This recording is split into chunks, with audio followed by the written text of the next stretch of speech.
நாடாளுமன்ற தேர்தலில் ஒற்றை வாக்கிற்காக தேர்தல் அதிகாரிகள் 39 கிலோமீட்டர் மலையேறி பயணம் மேற்கொள்ளும் சுவாரஸ்ய சம்பவம் குறித்து அலசுகிறது இந்த செய்தி தொகுப்பு. ஒட்டுமொத்த உலகமும் உற்று நோக்கும் உலகின் மிகப்பெரிய ஜனநாயக திருவிழாவான இந்திய நாடாளுமன்ற தேர்தல் 7 கட்டங்களாக நடைபெறுகிறது. 96.8 கோடி வாக்காளர்கள் வாக்களிக்க தயாராக உள்ளனர். இந்நிலையில் 100% வாக்குப்பதிவை இலக்காக கொண்டுள்ள இந்திய தேர்தல் ஆணையம் பல்வேறு நடவடிக்கைகளை முன்னெடுத்து வருகிறது.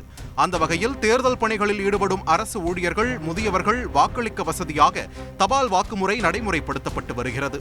மேலும் பயங்கரவாத அச்சுறுத்தல் கொண்ட பகுதிகளில் துணை ராணுவம் குவிக்கப்பட்டு மக்கள் அச்சமின்றி வாக்களிக்க நடவடிக்கை மேற்கொண்டு வருகிறது.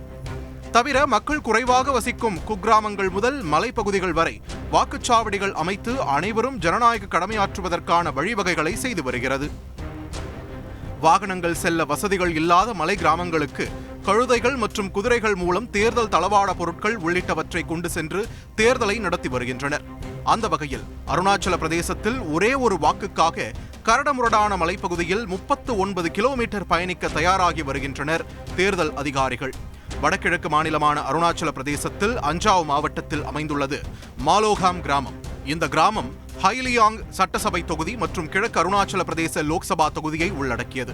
இங்கு வசிக்கும் கிராமத்தினர் அருகில் உள்ள வாக்குச்சாவடிக்கு தங்கள் பெயர்களை மாற்றிய நிலையில் 44 வயதான சோகேலா தயாங் மட்டும் தனது வாக்குச்சாவடியை மாற்றவில்லை. வாக்கு மையம் அமைத்தல் தொடர்பான சட்டத்தின்படி ஒரு வாக்காளர் வாக்களிக்க 2 கிலோமீட்டருக்கு மேல் பயணிக்க கூடாது என்பதால் இந்த ஒரு பெண்மணியின் வாக்கிற்காக 39 கிலோமீட்டர் தூரத்திற்கு வாக்களிக்கும் இயந்திரம் மற்றும் அதற்கு தேவையான பொருட்களுடன் நடந்தே பயணிக்க தயாராகி வருகின்றனர் தேர்தல் அதிகாரிகள்.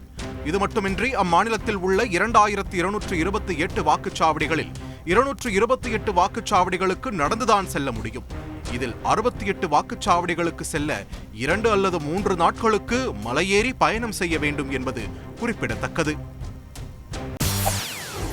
செய்திகளை உடனுக்குடன் தெரிந்து கொள்ள உடனே சப்ஸ்கிரைப் பண்ணுங்க.